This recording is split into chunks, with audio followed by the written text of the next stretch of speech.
Kimi Antonelli just won Monaco, the race every driver dreams of stealing once in their life. But before the celebration could even settle, the FIA stepped in, the podium was marked provisional, and the entire Formula One grid was suddenly staring at a result that might not survive the night. Because this was not just a win. This was a 19-year-old Mercedes driver beating Lewis Hamilton in Ferrari red, surviving a red flag, escaping a broken track surface, and crossing the line first while penalties, investigations, and restart violations exploded behind him. And here is the terrifying part.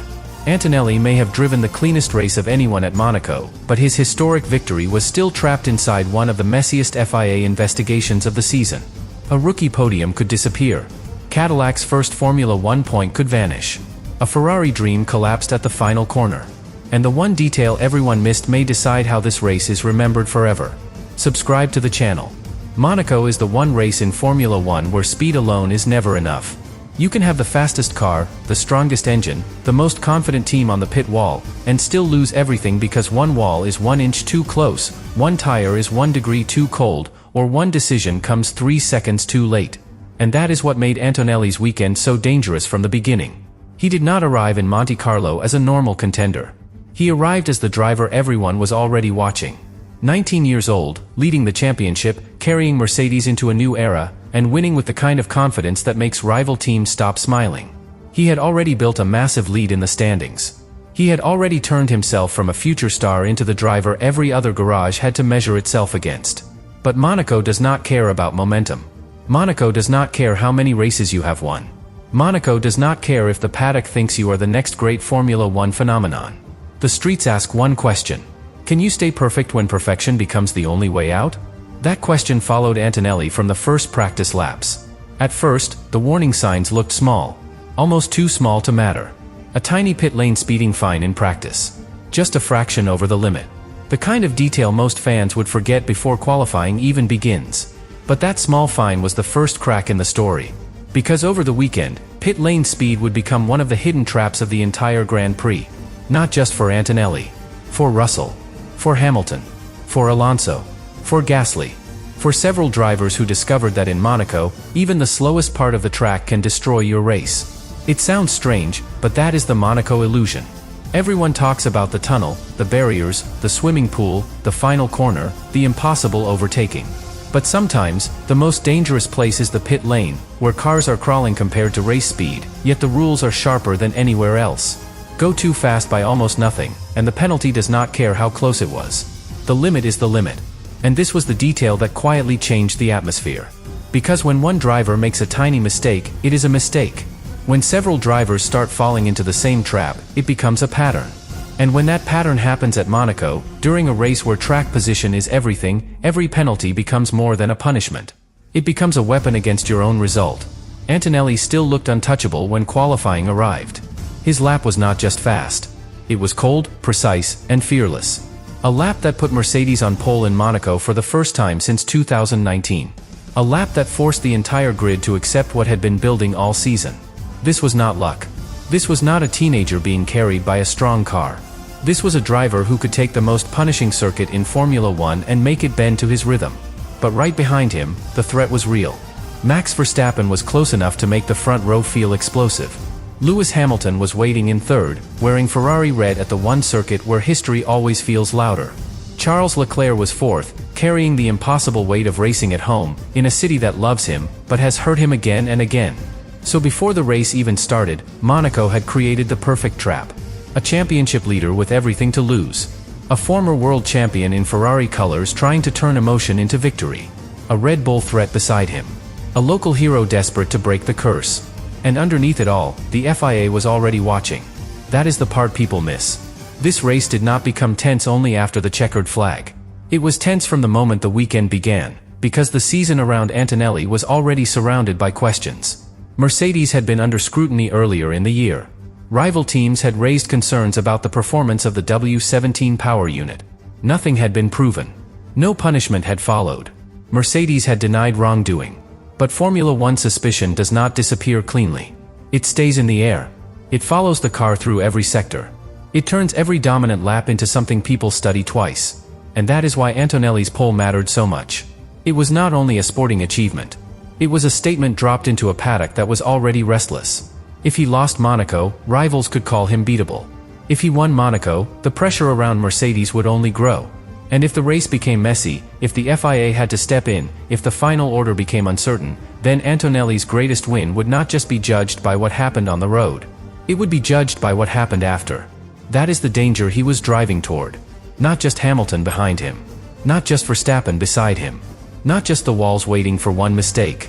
Antonelli was driving into a race where the smallest rule, the smallest crack, and the smallest investigation could change the meaning of everything. The first explosion came before the race even had time to become a race. When the lights went out, Antonelli did exactly what Mercedes needed. He launched cleanly, protected the lead, and forced the rest of the grid into survival mode before they could even think about attacking. But behind him, Monaco started tearing up the script.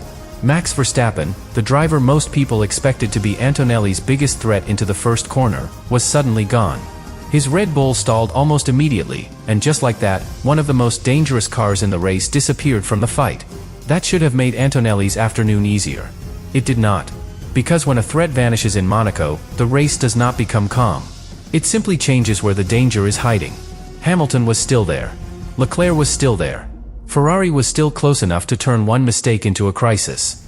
And in Monte Carlo, pressure does not need to attack you directly. It can sit 2 seconds behind, lap after lap, waiting for your tires to fade, waiting for traffic to appear, waiting for the wall to get closer than it should. Antonelli began building the kind of lead that looks small on a normal circuit, but feels enormous in Monaco. A little space. A little air. Just enough distance to breathe. But that lead had a shadow. Because every lap he completed at the front made the same uncomfortable question grow louder. Was Mercedes really this strong, or was the rest of the grid missing something? That question had been following the team since the early rounds of the season. Rival teams had already raised concerns about the Mercedes power unit. Nothing had been proven. No punishment had been issued. Mercedes had denied wrongdoing. But Formula One is not a sport where suspicion dies quietly. It waits for a moment. And Monaco was about to give it one. While Antonelli controlled the front, the rest of the race began turning into something much stranger. The pit lane, usually the most controlled part of the Grand Prix, became one of the most dangerous places on the circuit. George Russell was penalized. Lewis Hamilton was penalized. Pierre Gasly was caught. Other drivers were caught too. The same mistake kept appearing in different garages, on different laps, under different pressure. Pittsburgh lane speeding. It sounds small, almost harmless. These cars spend most of the race flying between walls, and yet drivers were being punished for going too fast in the slowest lane on the track. But that is exactly why it mattered. The pit lane at Monaco is not just a service road.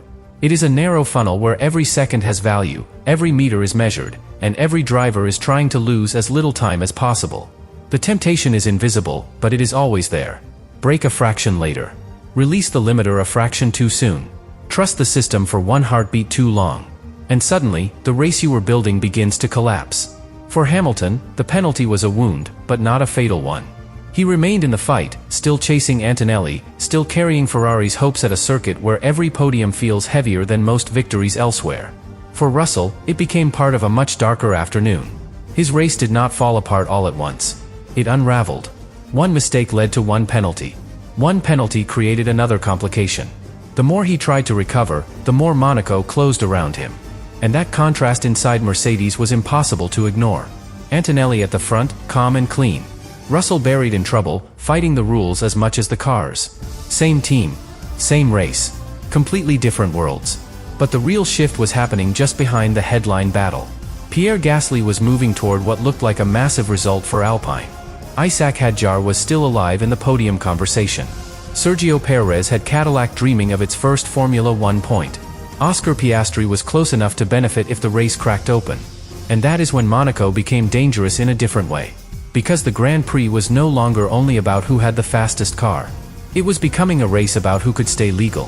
Who could avoid the trap. Who could survive the tiny rules that nobody celebrates, but everybody fears once the stewards begin writing. This is where the pressure started spreading from the circuit to the entire paddock. Teams were no longer watching only Gap's entire life. They were watching investigations. They were checking penalties. They were calculating what would happen if one driver lost 5 seconds, another lost 10, another was summoned after the race, and another had a position questioned at the restart. The timing screen was still moving, but the real race was becoming invisible. And Antonelli was sitting on top of all of it. That is the cruel part of leading Monaco. From the outside, it looks like control. But inside the cockpit, control is never peaceful. The walls keep flashing past. The tires keep changing. The steering never fully relaxes. The radio can deliver good news, bad news, or confusion at any moment. And behind every instruction, one thought stays alive. Do not give them a reason. Do not touch the wall. Do not speed in the pit lane. Do not miss a restart procedure. Do not turn a historic win into a case file. Antonelli had to drive like the race was his, while knowing that Monaco can steal ownership in one corner. And then, the race began whispering that something was wrong with the track itself. At first, it was not the kind of problem that stops everyone immediately. It was a detail. A surface issue. A sign that the final corner was not behaving the way it should. Anthony Nogues is supposed to be the last obstacle before the start-finish line. It is the corner that sends drivers back into the lap, back into the pressure, back into the chase. But on this Sunday, that final corner became the place where the Grand Prix started to lose its balance. The asphalt began to break apart. And when a Formula One track begins to break apart, the danger is not only the piece of road you can see. It is the uncertainty it creates in every driver's mind. Can I trust the braking point? Can I trust the grip? Can I trust the surface if I arrive one lap later, with colder tires, with more fuel burned, with pressure behind me? That doubt is poison. Lance Stroll found the problem the hard way. Struggling with his car, he went wide and hit the barrier. The safety car came out, and suddenly the race that Antonelli had been controlling was pulled into a new phase. This was the moment teams had been waiting for and fearing at the same time. A safety car at Monaco can rescue a race. It can also destroy one. Everyone had to decide quickly. Pit now. Stay out. Cover the rival. Protect track position. Think about tires. Think about penalties. Think about the restart. Think about the track surface that had already started failing. Ferrari made its call. Hamilton came in. Leclerc was told to follow. And Leclerc did not like it. That detail matters more than it seems. Because for Charles Leclerc, Monaco is not just another Grand Prix with luxury buildings and famous corners. It is home. It is personal. It is the one race where every disappointment feels public, every missed chance feels heavier, and every strategic call carries years of frustration behind it. He believed there might be something to gain by staying out. Ferrari chose control. Leclerc felt opportunity slipping away. And only moments later, the race punished everyone. The same final corner that had already shown weakness claimed Leclerc too. Anthony Nogues, the corner that should have delivered him toward the line, became the place where another Monaco dream collapsed. The red flag came out. And everything changed. Not only the strategy. Not only the gaps. Not only the tire temperatures. The meaning of the entire race changed. Because a red flag at Monaco does not simply stop the cars. It freezes the tension, then restarts it at a higher level. Drivers are pulled out of rhythm. Engineers begin recalculating. Stewards begin watching even more closely. Every car, every position, every procedure suddenly matters with a sharper edge. Antonelli had led the race. But now he had to win it again. Hamilton had been chasing. Now he had a reset. Hadjar had a chance. Gasly had a problem. Perez had a historic point within reach, but danger all around it. And the FIA had the one thing that can turn a dramatic race into a controversial one. A long list of decisions still waiting to be made. This is where the story stopped being just about speed. This is where Monaco became a courtroom with barriers. And the most dangerous part was still ahead.